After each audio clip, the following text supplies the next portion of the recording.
Šiandien Panevėžio miesto žiniose matysite. Aistros dėl autobusų bilietų kainų grasina valdžios griūtimi. Sekmadienį Naujamiesčio bažnyčioje prabils varpai. Dembavos mokykla švenčia kuklų jubiliejų 20-metį. Visą pusdienį miesto savivaldybės taryboje svarstytas 24 numeriu pažymėtas klausimas dėl keleivių vežimo reguliariais reisais vietinio susisiekimo maršrutais bilietų kainų ir įpareigojimo uždarai akciniai bendroviai Panevėžio autobusų parkas baigėsi be rezultato. Klausimo svarstymas po ketinimų balsuoti slaptai, vėliau atsisakymo tai daryti, atidėtas, prieš tai apsišvaiščius politiniais pareiškimais. Pateikta labai daug medžiagos, tačiau sprendimo projektas visiškai netitinka to, kas ten pasakyta. Ir mes įžvelgėme, kad valdantieji pradeda tokiu būdu Seimo rinkimų kampaniją, matyt, kai kurie iš jų dalyvaus, girdi, kokie mes geri, mes įsipareigojam čia, reiškia, nekelti kainų, nieko nedaryti. Mes irgi nenorime tų kainų, mes ir važiuojame, važiuojam. Mes, mūsų šeimų nariai, važinėja autobusais. Klausimas, visas ginčas kylo dėl netinkamai parengto projekto. Ir antra, mes matom valdančioje daugumoje tam tikrą skilimą, tam tikrą nesutarimą ir tas matėsi šiandien tarybos posėdėje. Ir mes atsiribojom nuo tų dalykų, tiesiog buvo bandoma, reiškia, visą tarybą padaryti įkaitais, jų nesutarimų.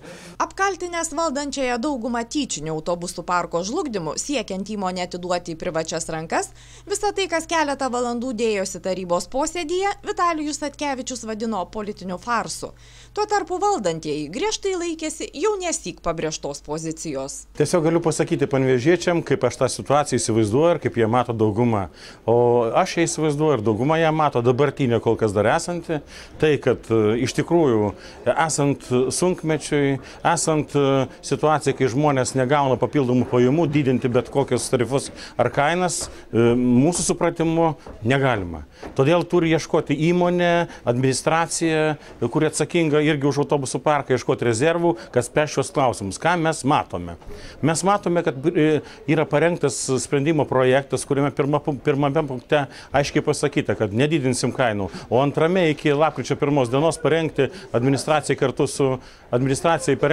su vadovybė autobusų parko galimus variantus, jisai yra atmetamas, šaipamas, daromas cirkas ir tiek žinių. Ir be to dar norėčiau pridurti, apie ką aš paminėjau ir šios dienos posėdėje, buvo atliktas auditas, kuris aiškiai parodė trūkumus autobusų parke, pradedant atlyginimus siekiančių 10 000 vadovo, baigiant konkursais, viešais pirkimais ir taip toliau. Tai štai mes norim tą situaciją taisyti, dėja, kol kas išeina taip, kaip išeina. Cirku ir interesų konfliktų savivaldybės koridoriuose vadinami šiandieniniai debatai dėl autobusų parko. Neneigiama, kad jie valdančiai koalicijai grėsmingi. Be abejonės kyla visada grėsmė. Aš galiu tik pasakyti tiek, kad jeigu jinai iširs, aš išeisiu pakeltą galvą. Stengiausi ir dariau, ką galėjau. Spalio 2 sekmadienį Naujamiesčio Švento Mato bažnyčioje suskambės 4 nauji varpai.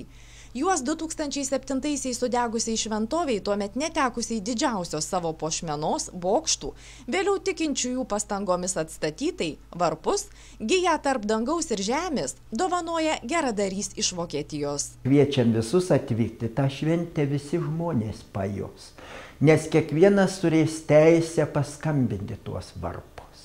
Jie specialiai bus neaukštai pakabinti šventoriuje, ten ir šventinsim, apėgose priklauso vyskupui, paskambinti visais varpais ir paskui, kas tik nori, iki vakaro galės skambinti.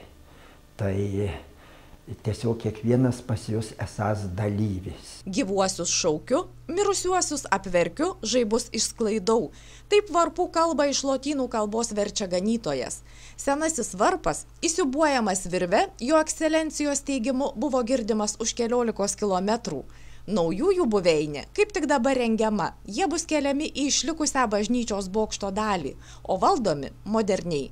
Nuo šiol tikinčiuosius maldai šauks Mato, Marijos, Juozapo, Gerardo vardais pavadinti varpai. Ir varpus, ir tą visą įrangą, ir montuotojo darbą apmoka geradarys Gerardas Lengė.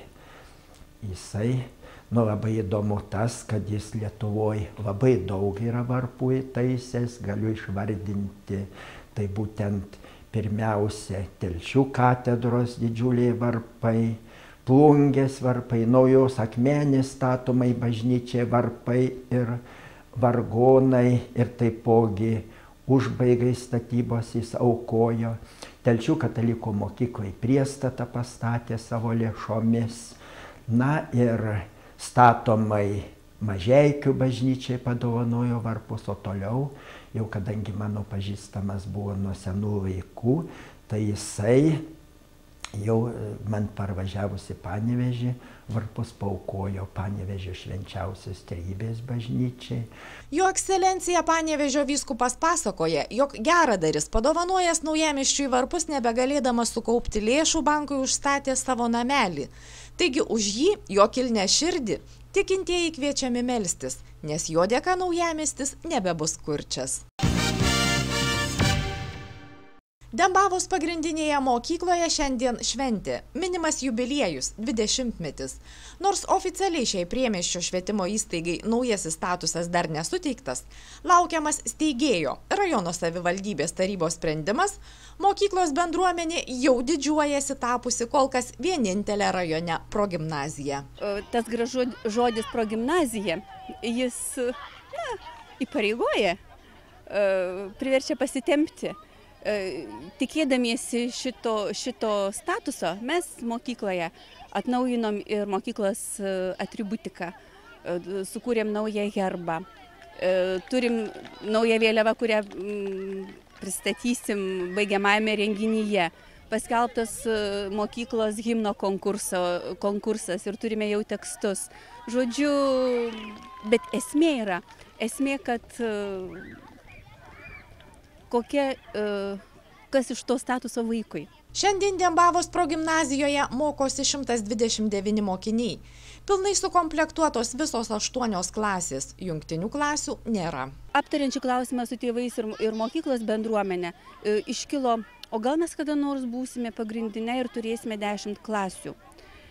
Žinant tinklo pertvarkos tokius subtilumus, bendruomenė prie tos nuomonės, kad geriau būtų stipria progimnazija, tai yra turėti gausų būrį vaikų ir ugdyti iki 9 klasės, tai yra 8 paskutinieji, negu kad turėti kelis 9-okus, 10-okus ir spręsti finansinės problemas, krepšelio problemas, darbuotojų problemas. Dembavos mokyklos ugdytiniai, pasak švietimo įstaigos vadovės, baigę 8 klases, dažniausiai papildo Velžio, miesto Vytauto Žemkalnio 5-osios gimnazijų gimnazistų būrį. Na, o šiandien smagiai siautėta. Į tradicinį rudens krosą susirinko nuo didžiausiojo iki mažiausiojo. Buvo linksma. Man čia labiausiai patinka draugai, mokytojas, direktorė. Nors atėjau anais metais, bet aš čia pripratau ir man labai čia patinka. Miesto tarybai priimant sprendimą plėsti jaunimo reikalų tarybą, dalyvavęs pats jaunimo organizacijų apskritasis stalas lyderis tvirtino, jog jo buvimas čia akivaizdžiausias įrodymas, jog miesto jaunimui ne tas pats, kas ir kaip atstovaus jų interesams. Jaunimo politikos pagrindų įstatyme nurodyta, kad savivaldybės jaunimo reikalų taryba turi būti sudaryta pariteto principu.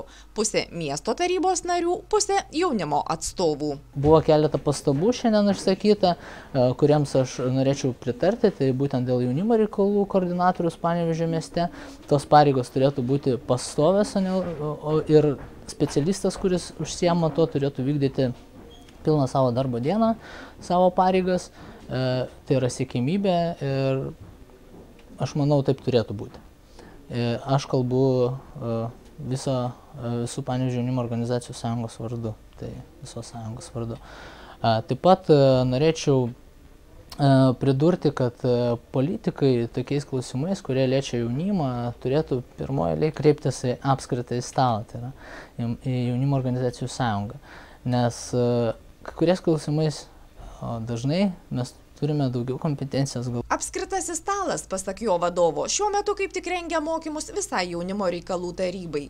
Per juos bus aptartos kiekvieno nario funkcijos. Be to, pareikšta, kad jaunimas nori būti aktyvus, priimant jiems aktualiausius sprendimus. Šiuo metu rengiama grupė žmonių, jaunų iš Panevėžio jaunimo organizacijų sąjungos apskritasis stalas, kurie dalyvaus darbo komitetuose, siekiant būtent darbo komitetuose, kurių tema bus liečiamas jaunimas. Būtent to mes siekime priimti, įtakoti konkrečius sprendimus, kurie priimami savivaldybės taryboje.